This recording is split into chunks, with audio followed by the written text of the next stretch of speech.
Doom is a game that needs no introduction. But what does need introduction is my really obscure web series, Port Patrol, the show where I look at weird, interesting, or knockoff ports of video games. And today we will be taking a look at Doom 1 and 2 on the Game Boy Advance. Doom on the Game Boy Advance was released in 2001 by video game developer David A. Palmer Productions, a developer who probably couldn't have picked a more boring name if they had tried. So first things first, let's address the elephant in the room. Yes, the resolution is toss. Not that there's really much they could have done, all things considering it's the Game Boy's resolution, but as bad as it sounds, you do eventually get used to it.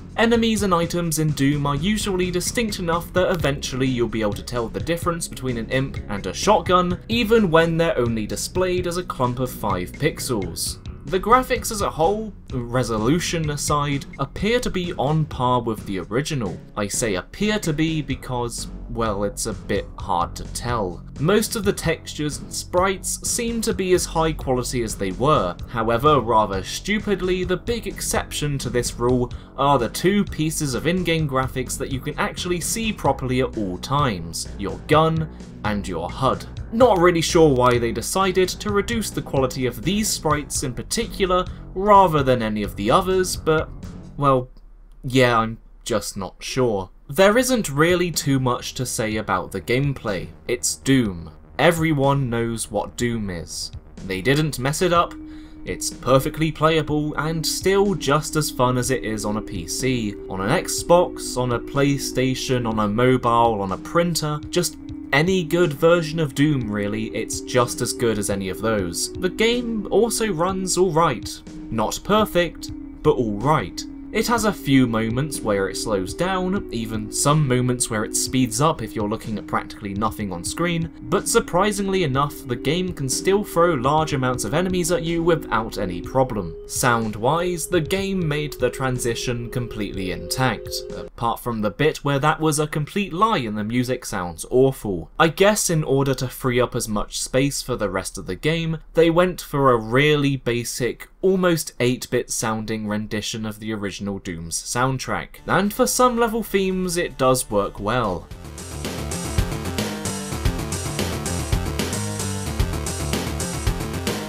But for others, it really doesn't.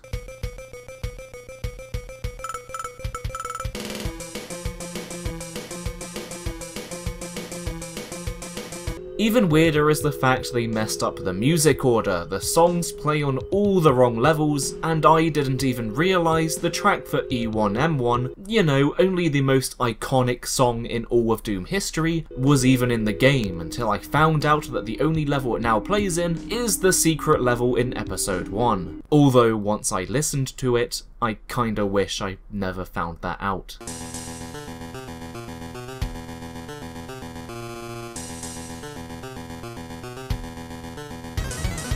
Whoa, hey there fellow gamers, it's me, your favourite Frankie review show. You've caught me playing a little bit of Game Boy Advance SP, you know, just a little bit of Doom, take a little break as you do, about to finish the 2nd level, having a really good time.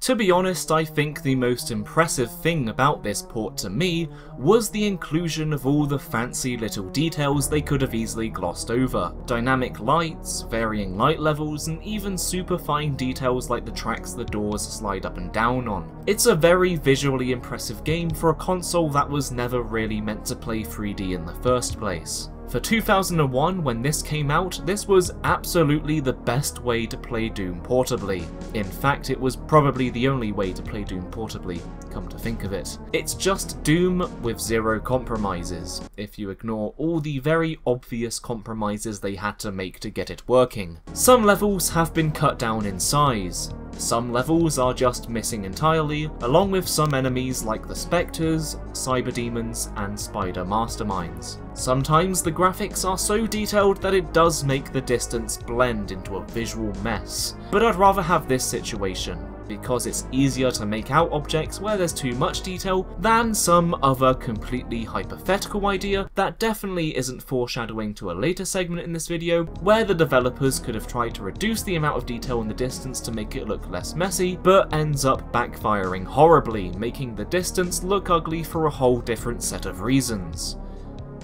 Completely hypothetical idea though. Is it worth buying this port?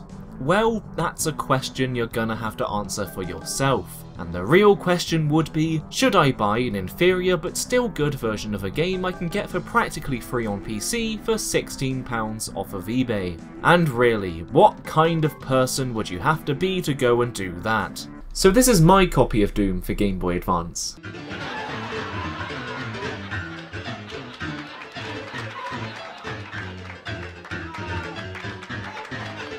God, I wish I was funny. Bought it to, you know, get a better feeling of how it would actually feel to play on a small screen, because sometimes when you're just looking at it on the big screen, it doesn't always give the best impression of how it actually feels, and well, as you would expect, it plays exactly like it did on the big screen, but on a smaller screen. Paid £15 to figure that out. Overall, it is a very impressive port. Any time a GBA game has 3D, it blows me away, and this is no exception. It looks great, it plays well, and it even has added features like multiplayer. Not that I would ever be able to convince my friends to spend £16 on a bloody copy of Doom. And yeah, sure, while it's not as good as the PC version, if you have a love for weird and impressive ports, Doom on the Game Boy Advance is a pretty damn good one.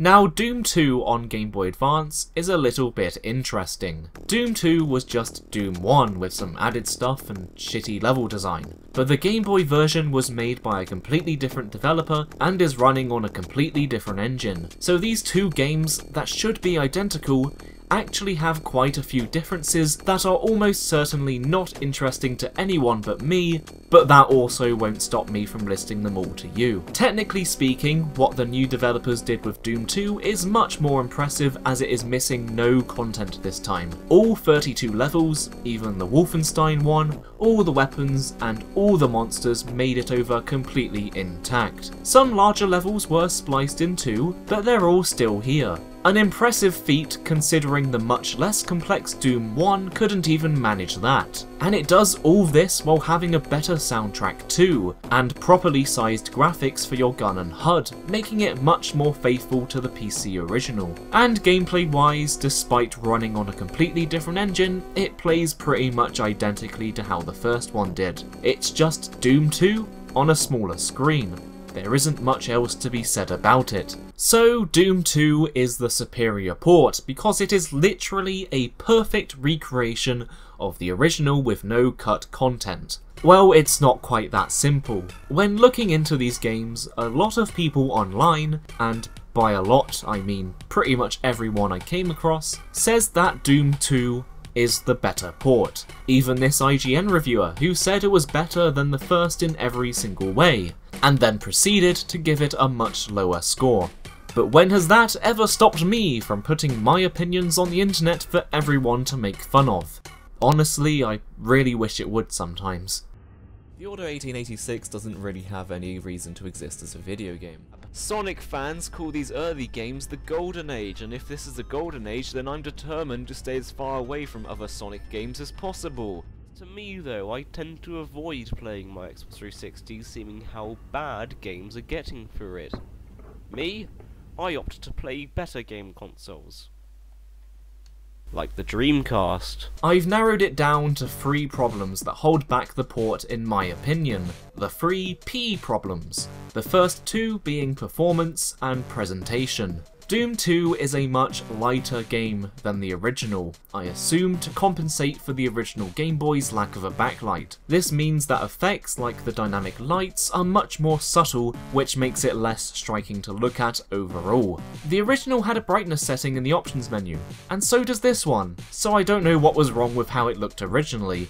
I certainly never saw anyone complaining about it being too dark. That isn't the biggest problem with presentation, however. What the big problem is as I very subtly hinted at earlier in this video, is that textures on the walls and flats completely disappear as they go into the distance. The effect can be rather jarring when you see it happening up close, and it makes distant geometry just sort of collapse together into an indistinguishable blob of colour, with no details to help distinguish things. Couple this with the brighter presentation, and more often than not the colour it blends into is a really ugly one. Maybe it was a necessary sacrifice to get the game running properly on a GBA. Maybe I'm a massive dick for complaining about it. After all, it doesn't ruin the experience. But one thing is for certain, and that's if it was to make the game run smoother, then they didn't really do a good job at it. Again, maybe that's a dick thing to say. It is an incredibly impressive thing to get the game running at all, even remotely as well as the original did.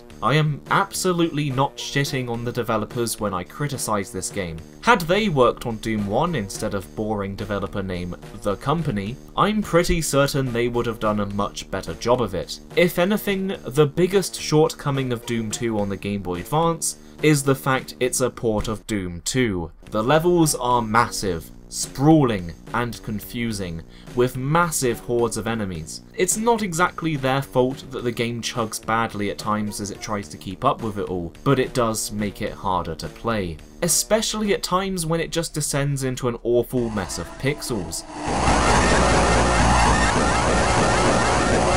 Not to mention, Doom 2 had some awful level design, with traps being constantly placed to trick new players into dying. Doom 2 doesn't have any quick saving, and instead when you die you have to play the whole level again. So you can probably guess where I'm going with this point. It's a pain in the ass to slog through, and if you're a fan of Doom 2, you are probably thrilled to hear all 32 levels made it across. But as someone who found that way too much to go through, even on the PC version, needless to say I couldn't convince myself to do it here. Again, I don't feel these problems are the fault of the developer. More the fault of the game they somehow managed to get working on a Game Boy Advance. I just feel that Doom 2 was probably a bit too much for the GBA to handle, and while I can appreciate the amazing job they did, unfortunately there is only so much they could have done.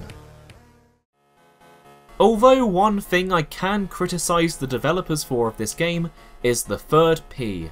Piss, which is exactly what I said out loud when I ran into this annoying bug. So there's this really crazy and little known thing in Doom known as ARMOUR, right? You pick it up and it reduces the amount of damage you take.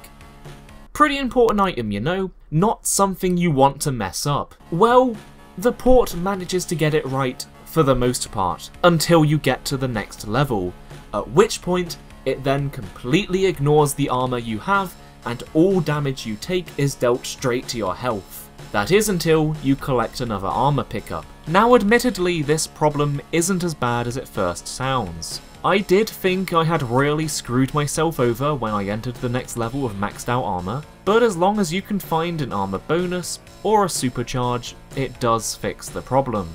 But needless to say, having to run around like a goon at the start of each mission, searching frantically for a new armour pickup just so the game realises you actually have armour, is a little bit frustrating.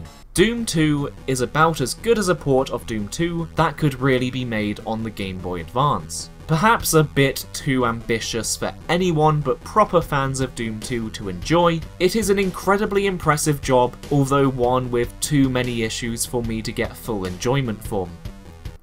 And so that wraps up this video on Doom for the Game Boy Advance. It's been a long time since I've had to write an outro.